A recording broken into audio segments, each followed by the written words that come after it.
ಸಿನಿಮಾಕ್ಕೆ ಎಂಟ್ರಿ ಕೊಡೋ ಪ್ರತಿ ಹೀರೋ ಕನಸು ಹಾಗೂ ಆಸೆ ಒಂದೇ ಆಗಿರುತ್ತೆ, ಥಿಯೇಟರ್ ಮುಂದೆ ನಂದೊಂದು ಕಟ್ಔಟ್ ಬೀಳಬೇಕು ಅನ್ನೋವಂಥದ್ದು. ಆದರೆ ಇವತ್ತು ಆ ಕಟ್ಔಟ್ಗಳಿಗೆ ಜೀವ ಕೊಡುವಂತಹ ಕೈಗಳೇ ಒಂದು ಶಾಕಿಂಗ್ ನಿರ್ಧಾರ ತೆಗೆದುಕೊಂಡಿದೆ.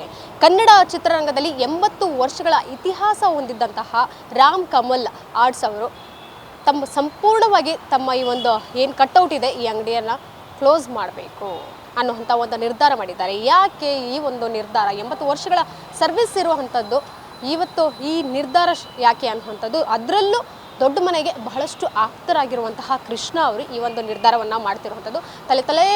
ತಲೆಮಾರುಗಳಿಂದ ಮಾಡ್ಕೊಂಬಂದಂತಹ ಈ ಒಂದು ಕಲೆ ಇವತ್ತಿಗೆ ಎಂಡ್ ಆಗ್ತಿದೆ ಅಂತ ಹೇಳಿದ್ರೆ, ಎಂಡ್ ಆಫ್ ದ ಎರಾ ಅನ್ನುವಂಥ ಒಂದು ಪದ ಕೇಳಿದರೆ ಎಲ್ರಿಗೂ ಬೇಜಾರು ಅನಿಸುತ್ತೆ. ಅದರಲ್ಲೂ ಕನ್ನಡ ಚಿತ್ರರಂಗದಲ್ಲಿ ಈ ಒಂದು ಕಲ್ಚರ್ ಮುಗ್ದೋಗ್ಬಿಡುತ್ತಾ, ಕಟ್ಔಟ್ ಅನ್ನೋವಂಥ ಕಲ್ಚರೇ ಇರಲ್ವಾ, ಥಿಯೇಟ್ರ್ಗಳೇ ಕಮ್ಮಿ ಆಗ್ತಿರೋಂಥ ಈ ಒಂದು ಸಂದರ್ಭದಲ್ಲಿ ಈ ಕಟ್ಔಟ್ ಕಲ್ಚರ್ ಇನ್ನೇನು ಎಂಡ್ ಆಗುತ್ತೆ ಅನ್ನೋಂಥದ್ದು ಕೇಳಿದಾಗ ಯಾರಿಗಾದರೂ ಒಂದು ಮನಸ್ಸು ಅಳಕಾಗುವಂಥದ್ದು ಖಂಡಿತ. ಅದರಲ್ಲೂ ಇವತ್ತು ನಾನು ಈ ಒಂದು ಸ್ಥಳದಲ್ಲಿದ್ದೀನಿ, ಪುಣ್ಯಭೂಮಿ ಅಂತಲೇ ಹೇಳ್ಬೋದು. ಯಾಕಂತ ಹೇಳಿದರೆ ಕಲೆಗೆ ಅದರಾದಂತಹ ಒಂದು ಬೆಲೆ ಇದೆ. ಅದರಲ್ಲೂ ಈಗ ನೀವೇನು ವಿಜುವಲ್ಸ್ ನೋಡ್ತಿದ್ರೆ, ನಮ್ಮ ವಿಡಿಯೋ ಜರ್ನಲಿಸ್ಟ್ ಪೃಥ್ವಿ ಅವರು ವಿಜುವಲ್ಸ್ ತೋರಿಸ್ತಿದ್ದಾರೆ.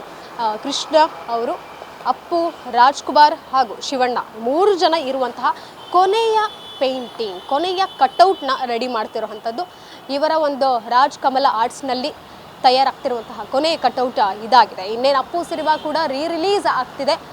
ಇದರ ವಿಶೇಷತೆ ಇರಬಹುದು, ಇವರ ಒಂದು ಜರ್ನಿ ಇರಬಹುದು, ಸಾಕಷ್ಟು ಬಾರಿ ನೀವು ಕೇಳಿರ್ತೀರಾ. ಆದರೆ ಇವತ್ತು ಇವ್ರದ್ದು ಬೇರೆ ಆದಂತಹ ಒಂದು ಚಮತ್ಕಾರ ಇರಬಹುದು, ಆ ಒಂದು ಜರ್ನಿನ ಮೆಲುಕಾಕುವಂಥ ಒಂದು ಸಂದರ್ಭ ಈಗ ಬಂದಿದೆ. ನಾನು ಮಾತಾಡಿಸ್ತೀನಿ. ಕೃಷ್ಣ ಸರ್ ನಮಸ್ತೆ ಸರ್, ಹೇಗಿದ್ದೀರಾ ಸರ್?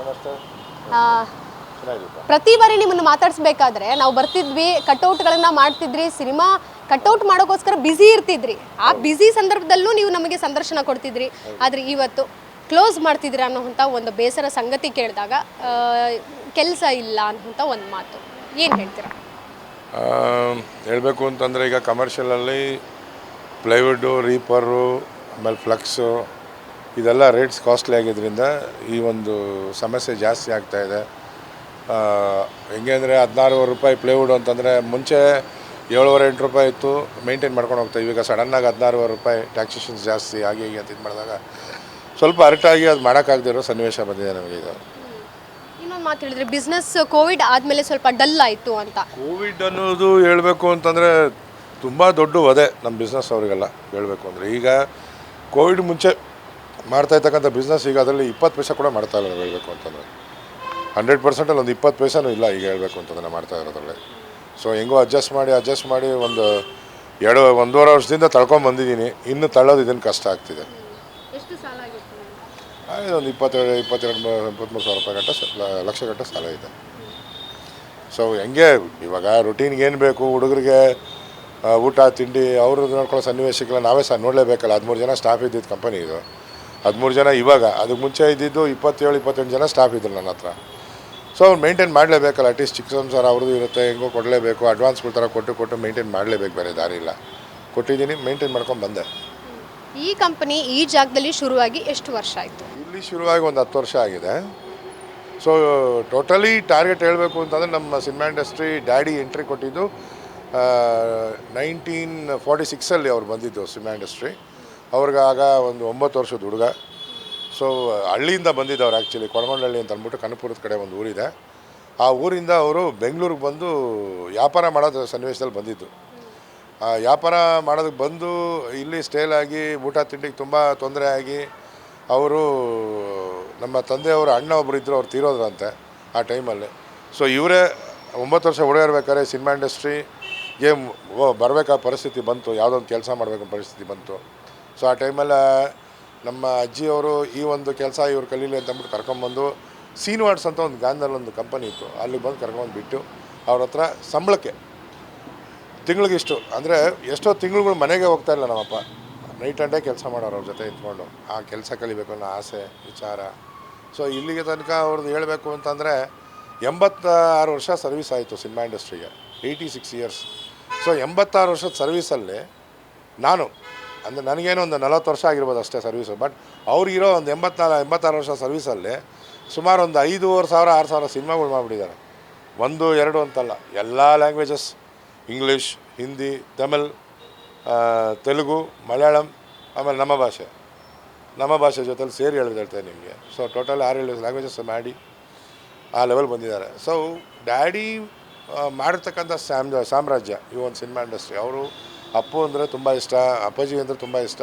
ಎಷ್ಟೋ ಸರಿ ನಮ್ಮ ಅಣ್ಣವ್ರ ವೈಫ್ ಅಂದರೆ ಪಾರ್ವತಮ್ಮನವರು ಆಫೀಸಿಗೆ ಕರೆಸ್ಕೊಂಡು ಯಾವ ಥರ ಮಾಡಬೇಕು ಕೆಲಸ, ಯಾವ ಥರ ಹೇಗಿರಬೇಕು, ತಂದೆ ಆದ ಒಂದು ಇದಿರುತ್ತೆ, ಒಂದು ಸಿಸ್ಟಮ್, ಆ ಸಿಸ್ಟಮ್ ಪ್ರಕಾರ ಮಾಡಬೇಕು, ಹಾಗೆ ಹೀಗೆ ಅದು ಚರ್ಚೆ ಮಾಡಿ ಅದ್ರ ಪ್ರಕಾರ ಡಿಸೈನ್ಸ್ ರೆಡಿ ಮಾಡಿ ತೊಗೊಂಬಂದು ರೆಡಿ ಮಾಡ್ತಾಯಿದ್ರಂತೆ ಕೆಲಸನ. ಸೊ ಆಮೇಲೆ ಇತ್ತೀಚೆಗೆ ಹೇಳಬೇಕು ಅಂತಂದರೆ ನಮ್ಮ ವೀರಸ್ವಾಮಿ ಅವರು ಬರ್ತಾಯಿದ್ರು ಆಫೀಸ್ಗೆ, ರವಿ ಸಾರ್ ಬರ್ತಾಯಿದ್ರು, ನಂತರ ಪುಟ್ಟಣ್ಣ ಕಣಗಾಳ್, ಆಮೇಲೆ ಸಾಂಗ್ಲಿನ ಡೈರೆಕ್ಟ್ರು, ದೊಡ್ಡ ಪ್ರೊಡ್ಯೂಸರ್ಸು, ಇವರು ಡಿಸ್ಟ್ರಿಬ್ಯೂಟ್ರುಗಳು, ಆಮೇಲೆ ಡೈರೆಕ್ಟ್ರುಗಳೆಲ್ಲ ಬರ್ತಾಯಿದ್ರು ಆಫೀಸ್ಗಳಿಗೆ. ನಾನು ಚಿಕ್ಕದ್ರಿಂದ ಜೊತೆಲ್ಲ ಬೆಳೆದಿದ್ದರಿಂದ ಇಷ್ಟೆಲ್ಲ ಸೇಕ್ರೆಸಿ ಇದೆ ನನ್ನ ಹತ್ರ ಹೇಳಬೇಕು ಅಂತಂದರೆ. ಸೊ ಇದನ್ನು ಹಿಂಗೆ ಇಂಪ್ಲಿಮೆಂಟ್ ಮಾಡಬೇಕು ಅಂದರೆ ತುಂಬ ಕಷ್ಟ ಇದೆ ನಮ್ಮ ಇಂಡಸ್ಟ್ರಿಯಲ್ಲಿ. ಈಗ ಆಚೆ ಕಡೆ ಸೋರ್ಸ್ ಹೇಳಬೇಕು ಅಂತಂದರೆ ಟ್ಯಾಕ್ಸೇಷನ್ ಅನ್ನೋದು ಜಾಸ್ತಿ ಇದೆ, ಇದನ್ನು ಕಂಟಿನ್ಯೂ ಮಾಡೋಕ್ಕೆ ಕಷ್ಟ ಆಗ್ತದೆ. ಹೀಗೆ ನಮ್ಮ ಈ ಒಂದು ಸಿನಿಮಾ ಚೆನ್ನಾಗಿ ಬರಬೇಕು ಅಂತಂದರೆ ಈಗ ನಮಗೆ ಒಳ್ಳೆ ಡೈರೆಕ್ಟ್ರ್ ಬೇಕು, ಒಳ್ಳೆ ಹೀರೋಗಳು ಬೇಕು. ಇದು ಯಾವ ಬರ್ತಾರೋ ಮತ್ತೆ ನಮ್ಮ ಸಿನಿಮಾ ಇಂಪ್ರೂವ್ ಆಗುತ್ತೆ. ಅದು ಒಂದು ವಿಷಯ ಹೇಳಬೇಕು ನಿಮಗೆ. ಸೊ ಅದು ಯಾವ ಬರುತ್ತೋ ಗೊತ್ತಿಲ್ಲ, ಕಾಯ್ತಾ ಇದ್ದೀವಿ. ಸೊ ಬಿಸ್ನೆಸ್ ಮಾಡೋದೇ ಲಾಭ ಬರಲಿ, ದುಡ್ಡು ಮಾಡಬೇಕು ಅನ್ನೋಂಥ ಕಾರಣಕ್ಕೆ.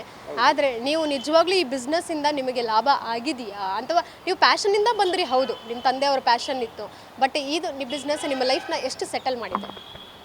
ಸೆಟಲ್ ಮಾಡಿತ್ತು, ಸುಳ್ಳು ಹೇಳ್ಬಾರ್ದು, ಸೆಟಲ್ ಮಾಡಿತ್ತು. ಬಟ್ 2005 ಯಾವಾಗ ನಮ್ಮ ಡಿಜಿಟಲ್ ಮಾರ್ಕೆಟ್ ಅನ್ನೋದು ಇಂಟರ್ಫಿಯರ್ ಆಯಿತು, ಡಿಜಿಟಲ್ ಮಾರ್ಕೆಟಿಂಗ್ ಅಂದರೆ ಫ್ಲಕ್ಸ್ ಪ್ರಿಂಟ್ ಅನ್ನೋದು ಯಾವಾಗ ಇನ್ವಾಲ್ವ್ ಆಯಿತು, ಆವತ್ತಿಂದ ನಮ್ಮ ಕಲೆಗಾರರದು ಡೌನ್ಫಾಲ್ ಅನ್ನೋದು ಜಾಸ್ತಿ ಆಯಿತು.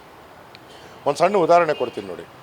60 ಜನ ಆರ್ಟಿಸ್ಟ್ಗಳಿದ್ರು, ಕುಂಚ ಕಲಾವಿದರು, ಆರ್ಟಿಸ್ಟ್ಗಳು ಬ್ರಷ್ ಇಟ್ಕೊಂಡು ಕೆಲಸ ಮಾಡ್ತಾರೆ, ಪೇಂಟಿಂಗ್ಸ್ ಮಾಡೋದು, ಈ ಥರ ಪೇಂಟಿಂಗ್ ಮಾಡೋ ಕೆಲಸ.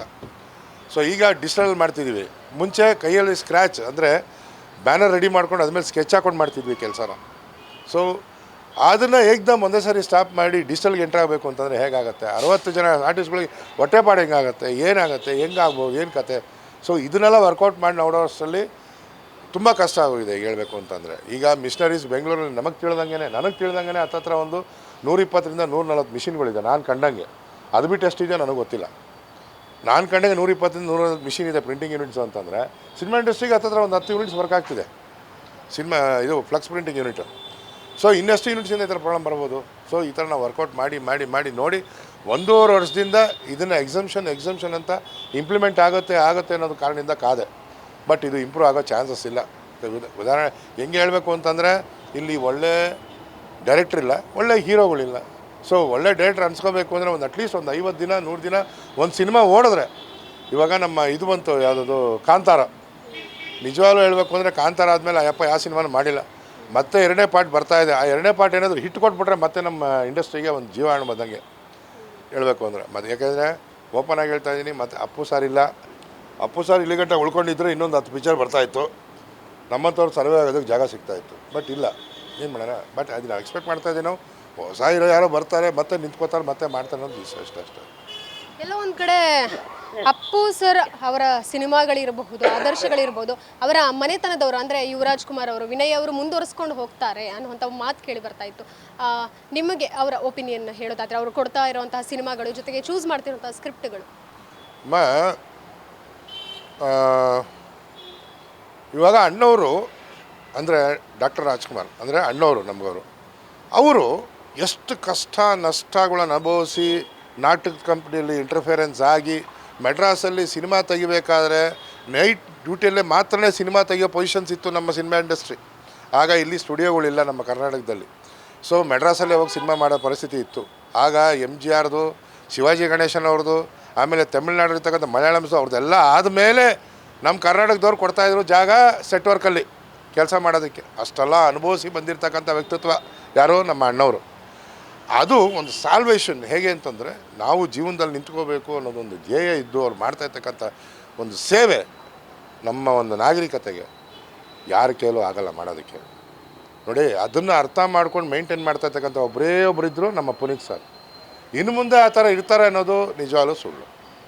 ಚಾನ್ಸೇ ಇಲ್ಲ. ಅಪ್ಪು ಸಾರೇ, ಡಾಕ್ಟರ್ ರಾಜ್ಕುಮಾರ್ ಅವರೇ ಅಷ್ಟೇ ನಮಗೆ ಗೊತ್ತಿರೋದು. ಅದು ಬಿಟ್ಟರೆ ಬೇರೆ ಏನು ಗೊತ್ತಿಲ್ಲ ನಮಗೆ. ಸರ್, ಈಗ ದೊಡ್ಡ ಮನೆಗೂ ನಿಮಗೂ ಬಹಳಷ್ಟು ಕನೆಕ್ಷನ್ ಇದೆ, ಅವರ ಸಿನಿಮಾಗಳಿರ್ಬೋದು.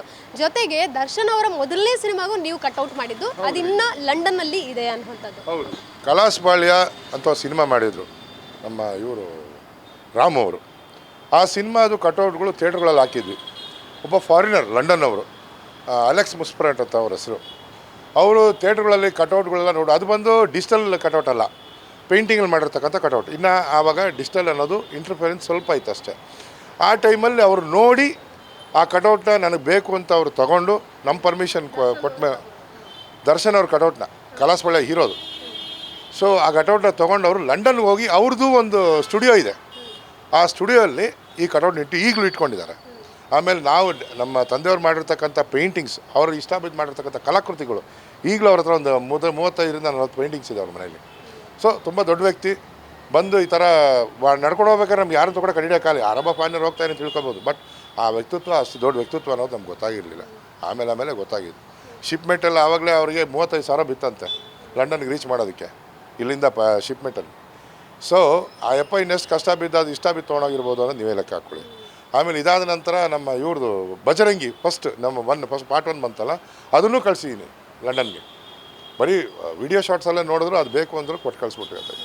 ಸೊ ಈ ಥರ ಎಷ್ಟೋ ಇದೆ ಹೇಳಬೇಕು ಅಂದರೆ. ಇನ್ನು ದರ್ಶನ್ ಅವ್ರದ್ದು ಕೊನೆಯ ಸಿನಿಮಾ ಯಾವ ಕಟ್ಔಟ್ ನೀವು ಮಾಡಿದ್ದು? ಕಾಟೇರ ಫುಲ್ ಆರ್ಡರ್ ನಾನು ತೊಗೊಳ್ಳಿಲ್ಲ. ತುಂಬ ರೇಟ್ಸಲ್ಲಿ ತುಂಬ ಡಿವೈಡಿಂಗ್ ಪ್ರಾಬ್ಲಮ್ ಇತ್ತು. ಒಂದು ಕಟೌಟು ಒಂದು ಇಲ್ಲಿ 3 ಕಟೌಟ್ ಮಾಡಿದೆ ಅಷ್ಟೇ, ಅದ್ರ ಮೇಲೆ ಬಟ್ ಮಾಡಿಲ್ಲ. ಸರ್, ಈಗ ಥಿಯೇಟ್ರ್ಗಳಿದ್ರೇ ಕಟ್ಔಟ್ ಅನ್ನೋಂಥ ಕಲ್ಚರ್ ಬರೋದು. ಮಾಲ್ಗಳ ಮುಂದೆ ಕಟ್ಔಟ್ ಹಾಕೋಕ್ಕಾಗಲ್ಲ, ಒಳಗಡೆ ಅಂತೂ ಬರೀ ಅವ್ರು ನಾರ್ಮಲ್ ಒಂದು ಫ್ಲೆಕ್ಸ್ ಹಾಕೊಂಡು ಸುಮ್ಮನೆ ಆಗ್ಬಿಡ್ತಾರೆ. ಥಿಯೇಟ್ರ್ಗಳೇ ಮುಚ್ತಿರ್ಬೇಕಾದ್ರೆ ಇನ್ನು ಕಟ್ಔಟ್ ಅದಕ್ಕಿಂತ ಥಿಯೇಟ್ರಿಗೆ ಮುಂಚೆನೇ ಕ್ಲೋಸ್ ಆಗ್ತಿದೆ ಅನ್ನೋಂಥ ಒಂದು ಬೇಸರ. ನಿಜ, ಒಳ್ಳೆ ಕ್ವಶನ್ ಇದು ನೀವು ಹಾಕಿದ್ದು. ಇವಾಗ ಕಟೌಟು ಬ್ಯಾನರ್ ಇದ್ದರೆ ಮಾತ್ರ ಬಂದು ನಿಂತ್ಕೊಂಡು ನೋಡೋರು. ಇವಾಗ ಒಂದು ಸಣ್ಣ ಎಕ್ಸಾಂಪಲ್, ಇವಾಗ ಸಂತೋಷ್ ಥಿಯೇಟ್ರು, ನರ್ತಕಿ ಥಿಯೇಟ್ರು, ತಿರುವೇಣಿ, ಅನುಪಮ ಈ ಥರ ಥಿಯೇಟ್ರಲ್ಲಿದೆ. ಮೊದಲು ಅಪ್ಪು, ಈಗಲೂ ಹೇಳ್ತೀನಿ ಕೇಳಿ, ಅಪ್ಪು ಸಾರ್ ಕಟೌಟ್ ಕಟ್ಟಬೇಕಾದ್ರೆ ಮಿನಿಮಮ್ ಬೆಳಗ್ಗೆ 5 ಗಂಟೆಯಲ್ಲಿ, ಬೆಳಗಿನ ಜಾವ 5 ಗಂಟೆಗೆ ಒಂದು 150-200 ಜನ ಹುಡುಗರು ಕಾಣೋರು ನಮಗೆ, ಫ್ಯಾನ್ಸ್. ಅಂತ ಅಲ್ಲಿಟ್ಕೊಂಡು ತಲೆಗಳು ಎತ್ತಬೇಕಾದ್ರೆ, ಬಾಡಿ ಎತ್ತಬೇಕಾದ್ರೆ ಅಷ್ಟು ಗಲಾಟೆ ನಡೀತಿತ್ತು. ಈಗ 100 ಅಡಿ ಕಟೌಟ್ ಒಬ್ಬಂದು ಮಾಡಿದ್ರೆ ಯಾರು ನರಪೀಳೆ ಕೂಡ ಇರಲ್ವೇ ಥಿಯೇಟ್ರುಗಳಲ್ಲಿ. ಇದು ಬೇರೆ, ಆ ಟ್ರೆಂಡ್ ಬೇರೆ. ಇದರಿಂದ ಏನಾಗಿದೆ, ಕಟೌಟ್ನ ನೋಡೋಕೆ ಬರೋ ಜನಗಳಿದ್ದರು, ಪೇಂಟಿಂಗ್ಸ್ ನೋಡಿಕೊಂಡು ಹಿಂಗೆ ಮಾಡಿದ್ದಾರೆ, ಫಸ್ಟ್ ಕ್ಲಾಸಾಗಿ ಮಾಡಿದ್ದಾರೆ, ಹಾಗೆ ಹೀಗೆ ಅಂತ ಹೇಳೋ ಜನಗಳಿದ್ರು, ಕೇಳೋ ಜನಗಳಿದ್ರು. ಯಾವಾಗ ಈ ಸಿನಿಮಾಗಳೆಲ್ಲ ಏಟು ಬಿದ್ದು ಮೂಲೆ ಮಲ್ಕೊಂಡಾಗ ಏನಾಗುತ್ತೆ, ಬೇಸರ ಆಗುತ್ತೆ ಅವ್ರಿಗೂ ಸಿನಿಮಾ ನೋಡೋದಕ್ಕೆ. ಅದೇ 200 ರೂಪಾಯಿ ಖರ್ಚು ಮಾಡೋದು ನಾವು ಇಟ್ಕೊಂಡಿತ್ತು ಅಂದರೆ ಏನೋ ಬೇರೆ ಏನಾಗುತ್ತೆ, ಮನೆಗೆ ಯೂಸ್ ಆಗುತ್ತೆ ಅನ್ನೋ ಫೀಲಿಂಗ್ಸ್ ಬಂದ್ಬಿಟ್ಟು ಅವರು ಸಿನಿಮಾ ಥಿಯೇಟ್ರಿಗೆ ಬರ್ತಾಯಿಲ್ಲ. ಇವಾಗ ಕೊರೋನಾ ವೈರಸ್ ಆದಮೇಲಂತೂ ತುಂಬ ವರ್ಸ್ ಕಂಡೀಷನ್ ನಮ್ಮ ಸಿನಿಮಾ ಥಿಯೇಟ್ರ್ನವ್ರದ್ದು. ಸಿಂಗಲ್ ಸ್ಕ್ರೀನ್ ಅಂತೂ ತುಂಬ ಒದೇ ಬಿದ್ದೋಗಿದೆ. ಈಗಾಗಲೇ ನೋಡಿ, ಇವಾಗ ಸಿನಿಮಾ ಯಾವುದು ಇಲ್ವಾ, ನಾನು ಇಲ್ಲೇ ನಿಂತಿದ್ದೀನಿ. ಗುಲ್ಬರ್ಗ, ಬೀದರ್ ಈ ಕಡೆಲ್ಲ ಹೋದರೆ ಬರೀ ಮಾಲ್ಗಳಿದೆಯವಿನ ಸಿಂಗಲ್ ಸ್ಕ್ರೀನ್ಗಳೇ ನಿಮ್ಗೆ ಕಾಣಲ್ಲ. ಆ ಥರ ಪರಿಸ್ಥಿತಿ ಬಂದಿದೆ, ಎಲ್ಲ ಮುಚ್ಚಿಬಿಟ್ಟಿದ್ದಾರೆ. ನಮ್ಮ ಹುಬ್ಬಳ್ಳಿಯಲ್ಲಿ 13 ಥಿಯೇಟ್ರ್ ಇತ್ತು, ಇವಾಗ ಇರೋದು ಬರೀ 4 ಥಿಯೇಟ್ರ್ ಉಳಿದಿದೆ ನಮ್ಮ ಹುಬ್ಬಳ್ಳಿಯಲ್ಲಿ ನನಗೆ ತಿಳಿದ ಮಟ್ಟಿಗೆ. ಅದೇ ಥರ ದಾವಣಗೆರೆಯಲ್ಲಿ 9 ಥಿಯೇಟ್ರ್ ಇತ್ತು, ಈಗಿರೋದು ಬರೀ 4. ಚಿತ್ರದುರ್ಗದಲ್ಲಿ 9 ಥಿಯೇಟ್ರ್ ಇತ್ತು, ಇವಾಗ ಇರೋದು 4. ಈ ಥರ ಸಿಂಗಲ್ ಸ್ಕ್ರೀನ್ಗಳೆಲ್ಲ ಮುಚ್ತಾಯಿತ್ತು ಅಂದರೆ ನಾಳೆ ಎಷ್ಟು ಜನಕ್ಕೆ ಅಭಾವ. ಕೆಲಸ ಮಾಡೋರು, ಈ ನಮ್ಮ BBMP ಕನೆಕ್ಟರ್ಸ್ ಅವರೇ ಆಗಲಿ, ಸ್ವೀಪರ್ಸೇ ಇರಲಿ, ಎಷ್ಟು ಜನ ಕೆಲಸ ಮಾಡಿದ್ರು ಒಂದು ಥಿಯೇಟ್ರಲ್ಲಿ. ಮಿನಿಮಮ್ ಇಲ್ಲಾಂದ್ರೆ 20-21 ಜನ ಕೆಲಸ ಮಾಡೋರು. ಈಗ ಥಿಯೇಟ್ರಲ್ಲಿ ಅವ್ರಿಗೂ ಕೆಲಸ ಇಲ್ದಿರಂಗಾಗಿ ಅವರು ಆಚೆ ಬಂದು ಇವಾಗ ಓನರ್ಗಳು ನಡ್ಸೋಕ್ಕೆ ಆಗ್ತಾಯಿಲ್ವಲ್ಲ. ವಾರಕ್ಕೆ ಒಂದು 15,000 ಮುಟ್ಬಿಟ್ರೆ ಓಹೋ, ಅದೇ ಹೌಸ್ಫುಲ್ ಆಯಿತು ಅಂತಂದರೆ ವಾರಕ್ಕೆ ಅವ್ರಿಗೆ ಇಲ್ಲಾಂದ್ರೆ ಒಂದು 3.5 ಲಕ್ಷ 4 ಲಕ್ಷ ಶೇರ್ ಸಿಕ್ತು. ಇವಾಗ ಅದು ಬರಲಿಲ್ಲ, 15,000 20,000ಕ್ಕೆ ಯಾರು ಮಾಡೋಕ್ಕೆ ಹೋಗ್ತಾರೆ, ಚಾನ್ಸೇ ಇಲ್ಲ. ಈಗ ಸರ್, ಜನವರಿ ಫೆಬ್ರವರಿ 2 ತಿಂಗಳಲ್ಲಿ ಮಿನಿಮಮ್ ಅಂದ್ರೆ ಒಂದು 50 ಸಿನಿಮಾ ರಿಲೀಸ್ ಆಗಿದೆ. ನಿಮಗೆ ಕಟ್ಔಟ್ ಆರ್ಡರ್ ಎಷ್ಟು ಬಂತು? ಸಿನಿಮಾ ಕಟೌಟ್ ನಾನು ಅಪ್ರಾಕ್ಸಿಮೇಟಾಗಿ ಜನವರಿ ಫೆಬ್ರವರಿ ಮಾರ್ಚ್ ಇಲ್ಲಿ ಗಂಟ ಸೇರಿ ಹೇಳಬೇಕು ಅಂತಂದರೆ ಒಂದು ಈ ನಮ್ಮ ಅಪ್ಪು ಸಾರ್ದು ಸೇರಿ ಒಂದು 15-16 ಕಟೌಟ್ ಮಾಡಿರ್ಬೋದು ಅಷ್ಟೇ. ಕೃಷ್ಣ ಕಲೆಕ್ಷನ್ ಬರುತ್ತೋ ಇಲ್ವೋ ನೋಡ್ಬೇಕು ಕೃಷ್ಣ ಅಂತಾರೆ. ಕಟೌಟ್ ಆಸೆ ಇದೆ ಪ್ರೊಡ್ಯೂಸರ್ಗೆ, ಬಟ್ ನಾವು ಹಾಕಿಸ್ತಾ ಇಲ್ಲ. ಕಾರಣ ಏನು ಅಂದರೆ ಕಲೆಕ್ಷನ್ ಬಂದ ಮೇಲೆ ಹಾಕ್ಸೋಣ ಅಂತ ಆಸೆ ಕೃಷ್ಣ ಅಂತಾರೆ. ನಾನು ಅವ್ರು ಪ್ರೆಸ್ ಮಾಡೋಕ್ಕಾಗಲ್ಲ. ಸೊ ಈ ಸನ್ನಿವೇಶದಲ್ಲಿ ಹೆಂಗೆ ಪ್ರೆಸ್ ಮಾಡ್ತೀರ ಅವ್ರಿಗೆ? ಸರ್, ಕನ್ನಡ ಸಿನಿಮಾ ಹೊರತುಪಡಿಸಿ ಜೊತೆಗೆ ಬೆಂಗಳೂರಲ್ಲೇ ಸಾಕಷ್ಟು ತೆಲುಗು, ತಮಿಳು ಇರ್ಬೋದು, ಮಲಯಾಳಂ ಸಿನಿಮಾಗಳು ರಿಲೀಸ್ ಆಗ್ತಿದೆ. ಏನಾದರೂ ಅದ್ರ ಕಟ್ಔಟ್ ಆರ್ಡರ್ಗಳು ಬರ್ತಾವ ನಿಮಗೆ ಅಂತ? ಬರುತ್ತೆ. ಮೊನ್ನೆ ಇದ್ರದ್ದು ಯಾವುದದು NTR ಮಾಡಿದ್ವಿ. ಲಾಸ್ಟ್ ಸಂಡೇ ಇವ್ರದ್ದು ನಮ್ಮ ಯಾರೋ ಸೀತಮ್ಮ ವಾಗಿಡ್ಲ ಸಿರಿಮಲ್ಲೆ ಚೆಟ್ಟು ಅಂತ ಹಳೆ ಪಿಕ್ಚರ್, ಅದು ಒಂದು 8 ವರ್ಷದ ಮೂವಿ ರಿಲೀಸ್ ಮಾಡಿದ್ದಾರೆ. ಅದು ಕಟೌಟ್ ಹಾಕ್ಸಿದ್ದಾರೆ ಫ್ಯಾನ್ಸ್ಗಳು, ಅದು ಕಟೌಟ್ ಮಾಡಿ ಕೊಟ್ಟಿದ್ದೀನಿ. ಓಕೆ, ಅದೊಂದು ಮೊಬೈಲಲ್ಲಿದೆ, ಅದು ತೋರಿಸ್ತೀನಿ ನಿಮಗೆ. ಸೊ ಈ ಥರ ಆಂಧ್ರದವರು ಮಾಡಿಸ್ತಾ ಇದ್ದಾರೆ. ಬಟ್ ಇದರಲ್ಲಿ ಇನ್ನೊಂದು ಸಣ್ಣ ಕ್ಲೂ ಇದೆ, ಅದನ್ನು ಸ್ವಲ್ಪ ನೀವು ಯೋಚನೆ ಮಾಡಿ. ಏನು ಅಂತಂದರೆ, ಕನ್ನಡ ಸಿನಿಮಾ ರಿಲೀಸ್ ಆದರೆ ಕನ್ನಡದವ್ರು ನೋಡಲ್ಲ, ತೆಲುಗು ಸಿನಿಮಾ ರಿಲೀಸ್ ಆದರೆ ಯಾಕೆ ಕನ್ನಡದವ್ರು ನೋಡ್ತಾವ್ರೆ ಅನ್ನೋದು ನನ್ನೊಂದು ಪ್ರಶ್ನೆ. ನಾನು ಪ್ರತಿ ಸಾರಿ ಅಬ್ಸರ್ವ್ ಮಾಡಬೇಕಾದ್ರೆ ಈ ತೆಲುಗು ಸಿನಿಮಾ ಗಾಂಧಿನಲ್ಲೂ ರಿಲೀಸ್ ಆಗುತ್ತೆ, ಸಂತೋಷ್ಗೂ ರಿಲೀಸ್ ಆಗುತ್ತೆ, ಆ ಕಡೆ ನರ್ತಕಿಗೂ ರಿಲೀಸ್ ಆಗುತ್ತೆ. ಹನುಮಾನ್ ಅಂತ ಒಂದು ಪಿಕ್ಚರ್ ರಿಲೀಸ್ ಆಯಿತು ಒಂದು 8 ತಿಂಗಳ ಮುಂಚೆ, ಅದು ತೆಲುಗು ಪಿಕ್ಚರ್. ಅದರಲ್ಲಿ ಕನ್ನಡದವರು ಆಟೋ ಡ್ರೈವರ್ಗಳಾಗಿರ್ಬೋದು, ನಡ್ಕೊಂಡೋಗೋ ಪ್ಯಾಸೆಂಜರ್ಸ್ ಆಗ್ಬೋದು, ಸ್ಟ್ರೀಟ್ ವಾಕರ್ಸ್ ಆಗಿರ್ಬೋದು, ಯಾರಾಗಿರ್ಬೋದು, ಆ ಕನ್ನಡದವರೆಲ್ಲ ಕೂತ್ಕೊಂಡು ನೋಡೋರೆ. ಯಾಕೆ ಕನ್ನಡ ಪಿಕ್ಚರ್ ಯಾಕೆ ನೋಡಲ್ಲ? ವೈ? ಅದು ನೀವು ಯೋಚನೆ ಮಾಡಿ, ನೀವೆಲ್ಲ ಯೋಚನೆ ಮಾಡಿ ಅದ್ರ ಬಗ್ಗೆ. ಅಂದರೆ ಮೇಕಿಂಗ್ ಆ ಮಾತ್ರದಲ್ಲಿದೆ, ನೋಡೋನು ಕಮ್ಮಿ ಆದ. ಏನು ನೋಡ್ತಾ ಇದ್ದೀವಿ ಅಷ್ಟೇ, ನೋಡ್ತಾ ಇರೋದನ್ನೇ ನೋಡ್ತಾ ಇದ್ದೀವಿ ಇಷ್ಟೇ. ಬಟ್ ಹೊಸತನ ಏನಿದೆ ಅದನ್ನು ಕಾಣ್ತಾ ಇಲ್ಲ ಅಷ್ಟೇ. ಜೇಮ್ಸ್ ಸಿನಿಮಾದಲ್ಲೂ ಸಹ ಸಾಕಷ್ಟು ಕಟೌಟ್ಗಳನ್ನು ನೀವು ಕೊಟ್ಟಿದ್ರಿ, ಒಂದು ರೆಕಾರ್ಡ್ ಕ್ರಿಯೇಟ್ ಮಾಡಿದ್ರಿ. ಆವಾಗ ಇಷ್ಟು ಕಟೌಟ್ಗಳನ್ನು ಮಾಡಿದ್ದೀವಿ, ಎಲ್ಲ ರಾಜ್ಯಾದ್ಯಂತ ಎಲ್ಲ ಕಡೆ ಸರ್ಕ್ಯುಲೇಟ್ ಮಾಡಿರುವಂಥದ್ದು. ಅದಾದ ಮೇಲೆ ಇವಾಗ ಕ್ಲೋಸಿಂಗ್ ಟೈಮ್ನಲ್ಲೂ ಸಹ ನೀವು ಅಪ್ಪು ಅವರ ರಿಲೀಸ್ ಸಿನಿಮಾ ಕಟೌಟ್ ನರ್ತಕಿ ಥಿಯೇಟ್ರಲ್ಲಿ ಇರುವಂಥದ್ದು. ಹೌದು. ಈ ಕೋಇನ್ಸಿಡೆನ್ಸ್ ಹೆಂಗಿದೆ ಅಂತಂದರೆ, ನನಗೆ ಪ್ರಿಯವಾದವರು ಅಪ್ಪು ಸರೇ, ತುಂಬ ಇಷ್ಟ ಬಿದ್ದಿದ್ದ ಆ್ಯಕ್ಟರ್ ಅಂದರೆ ಅಪ್ಪು ಸರ್ ಒಬ್ಬರೇ. ಬಿಕಾಸ್ ಇಂಡಸ್ಟ್ರಿಯಲ್ಲಿ ನಾನೊಬ್ಬನೇ ಮನುಷ್ಯ ಅಲ್ಲ, ಇಲ್ಲಿರೋರೆಲ್ಲ ಮನುಷ್ಯರೇ ಅಂತ ನೋಡಿದಾರೆ ಅಯ್ಯಪ್ರೆ, ಅವರೇ ನೋಡಿದ್ದು, ಬೇರೆ ಯಾರು ನೋಡಿಲ್ಲ ಆ ಥರ. ಯಾಕೆ ಅವ್ರ ಕುಟುಂಬದಲ್ಲಿ ಆ ಥರದ್ದು ನೋಡಿದವ್ರು ಯಾರಿಲ್ಲ ನಾನು ತಿಳಿದಾಗೆ. ಅಪ್ಪು ಸರ್ ನೋಡಿದಾಗೆ ಅಪ್ಪು ಸರ್ ಡೈರೆಕ್ಟಾಗಿ ರೀಚ್ ಮಾಡ್ತಾರೆ. ಬಡವ ಬಲ್ಲಿಗ ಆ ಥರದ್ದು ಏನಿಲ್ಲ ಅಯ್ಯಪ್ಪನ ಹತ್ರ. ಬಡವನ ಸರಿ, ನಾನು ಸಾವುಕಾರ ಅಂತ ಬೋರ್ಡ್ ಹಾಕ್ಕೊಂಡಿಲ್ಲ, ನಾನು ಬಡವನೇ ಅಂತ ಬಂದು ಕೂಗ್ಬಿಡೋರು. ಎಲ್ಲರ ಜೊತೆ ಕೂತ್ಕೊಂಡು ತಿನ್ನೋದು, ಹಾಸ್ಯ ಮಾಡೋದು, ಎಂಜಾಯ್ ಮಾಡೋದು, ಆ ಥರ ಯಾರಿಗೂ ಬರಲ್ಲ. No chance. ಅಪ್ಪು ಅವ್ರನ್ನ ತೀರಾ ಹತ್ತಿರದಿಂದ ನೋಡಿದ್ದೀರಾ, ರಾಜ್ಕುಮಾರ್ ಸರ್ನೂ ನೋಡಿದ್ದೀರಾ, ಇಬ್ಬರಲ್ಲೂ ಹೋಲಿಕೆ ಇರುವಂಥ ಒಂದು ಗುಣ ಯಾವುದು? ತುಂಬ ಬ್ಯಾಡ್ ಕ್ವಶನ್ ಅನಿಸುತ್ತೆ. ಬ್ಯಾಡ್ ಕ್ವಶನ್ ಅಲ್ಲ, ಡೈರೆಕ್ಟ್ ಕ್ವಶನ್ ಇದು. ಸಿಮಿಲಾರಿಟಿ ಫೇಸ್ ಲ್ಯಾಂಗ್ವೇಜಲ್ಲೆಲ್ಲ ಸಿಮಿಲಾರಿಟಿ ಹಂಗೆ ಇರುತ್ತೆ. ಬಟ್ ಬ್ರೈನ್ ಮೆಂಟಾಲಿಟಿ ಅನ್ನೋ ವಿಚಾರದಲ್ಲಿ ಹೇಳಬೇಕು ಅಂತಂದರೆ ಇಬ್ಬರದು ಒಂದೇ ಗುಣನೇ. ಬಟ್ ಅವ್ರದ್ದು ಪ್ರಚಾರ ಇರ್ತಾರಿಲ್ಲ, ಇವ್ರದ್ದು ನಾವು ಪ್ರಚಾರ ಮಾಡಿಬಿಟ್ವಿ. ಯಾರ್ದು? ಅಪ್ಪು ಸರ್ದು.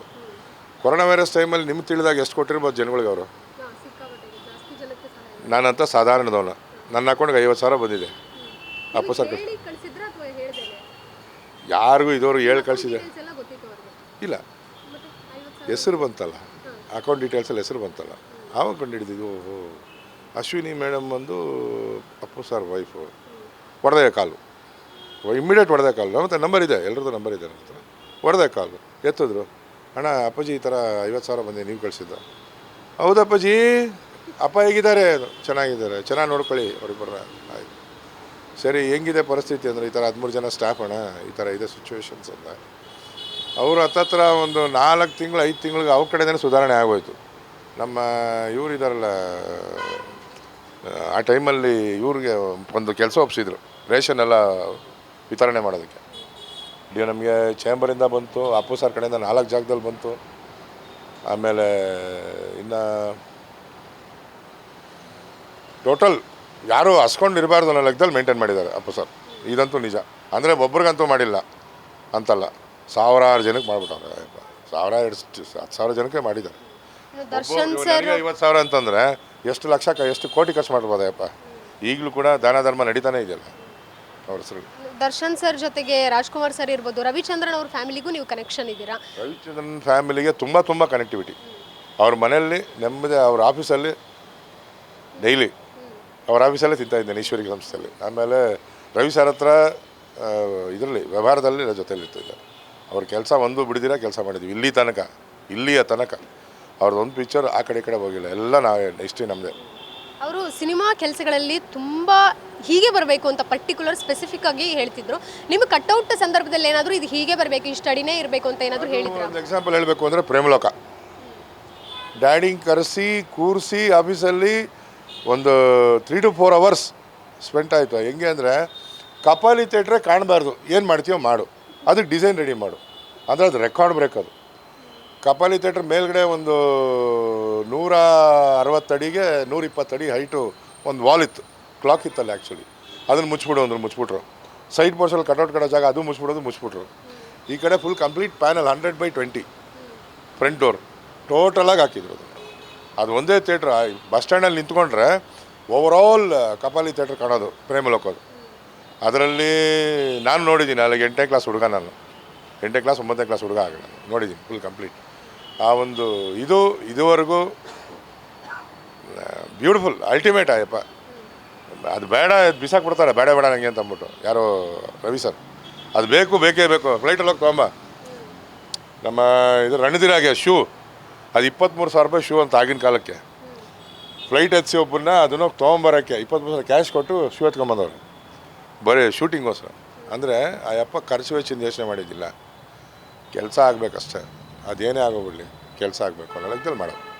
ಈಗ ಇದನ್ನೇ ಶಟ್ ಡೌನ್ ಮಾಡ್ತಾ ಇದ್ದೀರಾ, ನಿಮ್ಮ ಒಂದು ರಾಜ್ ಕಮಲ್ ಆರ್ಟ್ಸ್ ಅನ್ನೋವಂಥದ್ದು ವಿಷಯ ತಿಳಿದಿದೆಯಾ ಸೆಲೆಬ್ರಿಟಿಗಳಿಗೆ? ಅಂದರೆ ನೀವು ಇಷ್ಟು ವರ್ಷಗಳಿಂದ ಸರ್ವಿಸ್ ಮಾಡ್ಕೊಂಬಂದಂತಹ ಜೊತೆಗೆ ಒಡನಾಟ ಇದ್ದಂತಹ ಈ ಸೆಲೆಬ್ರಿಟಿ ವಿಷಯ ನಾನು ತಲುಪಿಸ್ಬೇಕು ಅನ್ನೋ ಉದ್ದೇಶ ನಾನು ಯಾವತ್ತೂ ಬಿದ್ದಿದ್ದಿಲ್ಲ.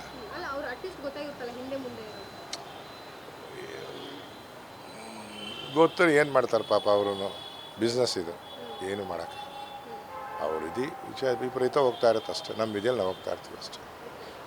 ಸೊ ಈಗ ಈ ಬಿಸ್ನೆಸ್ ಶಟ್ ಡೌನ್ ಆಯಿತು, ನೆಕ್ಸ್ಟ್ ಏನು ಮಾಡ್ತೀರಾ? ಏನು ಪ್ಲಾನ್ಸ್ ಇದೆ ನಿಮಗೆ? ಪೇಂಟಿಂಗ್ಸ್ ತೋರಿಸ್ತಾನೆ, ಅದು ಪೇಂಟಿಂಗ್ಸ್ ಮಾಡ್ಕೊಂಡು ಕೂತ್ಕೊತೀನಿ ಅಷ್ಟೇ ಒಂದು ಜಾಗದಲ್ಲಿ.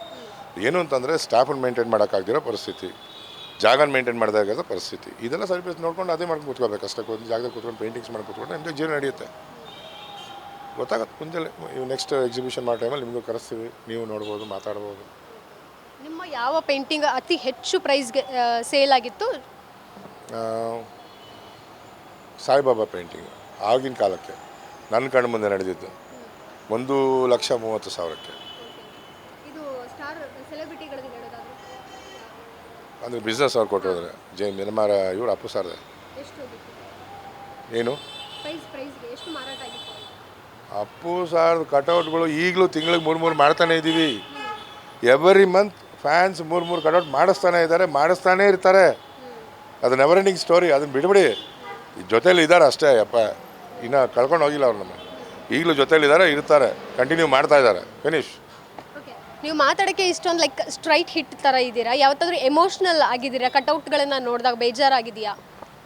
ಡ್ಯಾಡಿ ಕಡೆ ಉಸಿರು ಇಳಿಬೇಕಾದ್ರೆ ತುಂಬ ಫೀಲ್ ಆಯಿತು. ಅವತ್ತಿನ ದಿನ